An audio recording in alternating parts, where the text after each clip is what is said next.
एक छोटा सा नमूना देखिए, फिर आपको पूरी पिक्चर दिखाते हैं। मैं पहले बहुत बड़ा अंधभक्त था बीजेपी का, लेकिन इस अत्याचार के बाद अब इनको कभी जीवन में वोट नहीं करूंगा, पूरे परिवार के साथ। वो सनातन की सरकार है कह रहे हैं, सनातन की सरकार केवल नाम की है। गौ हत्या में ये नंबर 2 पे आ गए हम वर्ल्ड में। हमारी आंखों से पर्दा हट गया भैया।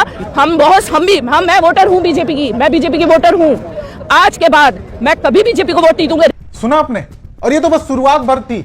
जैसे जैसे लोगों को बीजेपी सरकार के कामों की और उसके दिखावे वाले हिंदुत्व की सच्चाई पता चल रही है, लोग खुलकर सामने आने लगे। और क्या सामने ही नहीं बल्कि खुलकर बोल रहे हैं, चेता रहे हैं कि हम तो जाग गए, अब तुम्हारी बारी है। जिनको हमने वोट दिया, हम लेके आए, इतनी खुशी खुशी हम उनको लेके आए थे, हमें नहीं पता था कि वो हमारी ही पीठ में छुरा भोंकेंगे। हम प्रधानमंत्री से हाथ जोड़ निवेदन करते हैं कि दालमंडी भी वाराणसी में ही आता है, हम भी उन्हीं को वोट दिए थे, सांसद जी को, यानी हमारे प्रधानमंत्री को।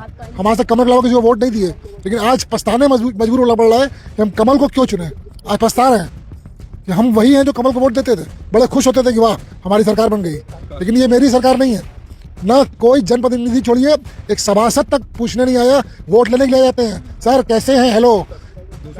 विधायक छोड़िए, सभासद जो है वो सबसे जो छोटा नेता होता है, वो भी झांकने नहीं आया कि मेरा वोटर जिंदा है या मर गया या मर जाएगा। संतों के नाम पर जिस तरीके से उत्तर प्रदेश और देश में ये वोट लेते हैं ना, ये आने वाले दिन में वही संत समागम इनको उत्तर प्रदेश से खदेड़ने का काम करेगा। 2027 में यही सनातन जो जिसका नाम लेकर ये डफली बजा रहे हैं, यही सनातन इनका विरोध करेगा और सनातन के नाम पर अब इनको वोट नहीं मिलेगा। बीजेपी सरकार के लिए बहुत बड़े खतरे की घंटी है, क्योंकि जिन लोगों ने इनके दिखावे वाले हिंदुत्व पर भरोसा करके इन्हें सत्ता पर बिठाया, आज वही उनकी सच्चाई जानकर इनको सत्ता से उतारने के लिए मुस्तैदी से तैयार हैं। और यही बदलता हुआ माहौल देखकर खुद बीजेपी के अंदर बगावत शुरू हो गई है, और वो भी खासकर योगी के खिलाफ। सीएम योगी एक तरफ जहां शंकराचार्य को इशारों में कालनेमी बता रहे हैं, वहीं उनके मंत्रियों ने भी साफ कर दिया है ये अपमान हम बिल्कुल नहीं सहेंगे। देखिए, त्यागपत्र देने का जो प्रमुख कारण है, जो शंकराचार्य जी के साथ अपमान हुआ है, बच्चे बट्टू के साथ मारपीट, जूते चप्पल से मारपीट किया गया है, उन्हें अपमानित किया गया है, साधु संतों को मारा पीटा गया है मेला प्रशासन द्वारा, इससे भी मैं बहुत काफी आहत हूँ। सरकार की कोई प्रतिक्रिया इन दोनों मामलों पर नहीं आया है, जिससे मुझे लगता है कि कहीं ना कहीं इसके पीछे सरकार का ही हाथ है।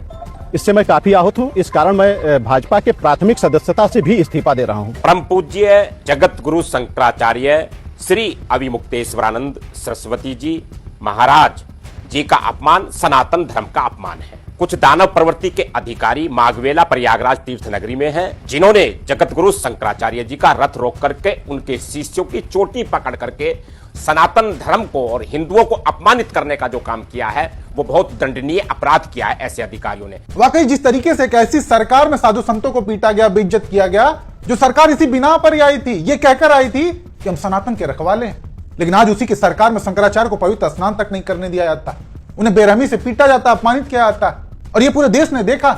ऐसे में लोग भी बीजेपी के इस दिखावे वाले हिंदुत्व को बखूबी समझने लगे। अगर आज हम हमारे धर्मगुरु के साथ खड़े नहीं होंगे तो कब होंगे? मैं मोदी जी के गृह राज्य गुजरात से चल के प्रयागराज और हमारे परम पूज्य जगतगुरु शंकराचार्य जी महाराज के सम्मुख मैं प्रधानमंत्री से सवाल पूछने आई हूँ। मैं मोदी जी से आपके चैनल के माध्यम से ये पूछना चाहती हूँ कि प्रधानमंत्री जी, इस देश के प्रधानमंत्री आप हैं या योगी आदित्यनाथ हैं? आप अगर मुकेश अंबानी के बेटे के विवाह में परम पूज्य जगत गुरु शंकराचार्य जी के चरण स्पर्श करते हैं, उनको शंकराचार्य भगवान बोल के उनका आशीर्वाद लेते हैं, उनको सम्मान देते हैं, तो आपकी पार्टी के मुख्यमंत्री को ये क्या राइट है कि वो उनके आगे अपनी जाति करें, उनके शिष्यों पे अत्याचार करें? हम सनातनी हैं, हम पूरे विधि विधान, पूरे संस्कार अपने घरों में फॉलो करते हैं, और ये हमें किसी पॉलिटिकल पार्टी ने नहीं सिखाया है, न कभी कोई पॉलिटिकल पार्टी संस्कार सिखा सकती है, ये हमें हमारे गुरुओं ने सिखाया है। इसलिए मैं आपके चैनल के माध्यम से प्रधानमंत्री जी से ये पूछना चाहती हूँ कि अगर आप उनका चरण स्पर्श करते हैं तो आपका मुख्यमंत्री इतनी तानाशाही क्यों कर रहा है? हमारी आंखों से पर्दा हट गया भैया। मैं वोटर हूँ बीजेपी की, मैं बीजेपी की वोटर हूँ। आज के बाद मैं कभी बीजेपी को वोट नहीं दूंगा। रीजन, क्योंकि इतने मासूम बच्चों को, जिन्होंने, क्या बोलूं मैं अपने मुंह से, मेरे को तो पाप लग जाएगा अगर मैं ऐसे शब्द भी बोलूंगी तो। उनकी शिखा पकड़ के जिस तरीके से मारा है, ये कभी हम नहीं भूल सकते, और हमारे गुरुओं का जो अपमान किया है, ये हम कभी नहीं भूल सकते। राम मंदिर बनने से क्या होता है? आप अपमान करिए साधु संतों का, राम मंदिर बना दीजिए, कुछ भी कर दीजिए, त्रिपुंड लगा के घूमिए, उससे क्या होता है? कहाँ रहने वाले शुक्ला जी आप? हम तो यही इलाहाबाद प्रयागराज के हैं। बीजेपी को वोट देते आए हैं? बीजेपी अंधभक्त था, बता तो रहे। बीजेपी के अंधभक्त थे लोग, जैसे बोलते हैं ना टीवी की भाषा में अंधभक्त, लेकिन अब कभी अंधभक्ति नहीं होगी। आप नहीं देंगे बीजेपी को वोट? कभी नहीं।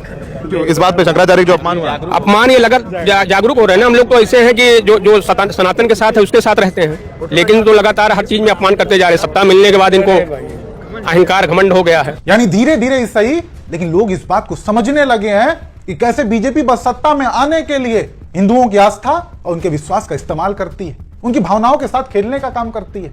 ऐसे में वो दिन दूर नहीं जब एक एक अंधभक्तों की आंख खुलेगी और वो इस सच्चाई को नंगी आंखों से देख पाएंगे।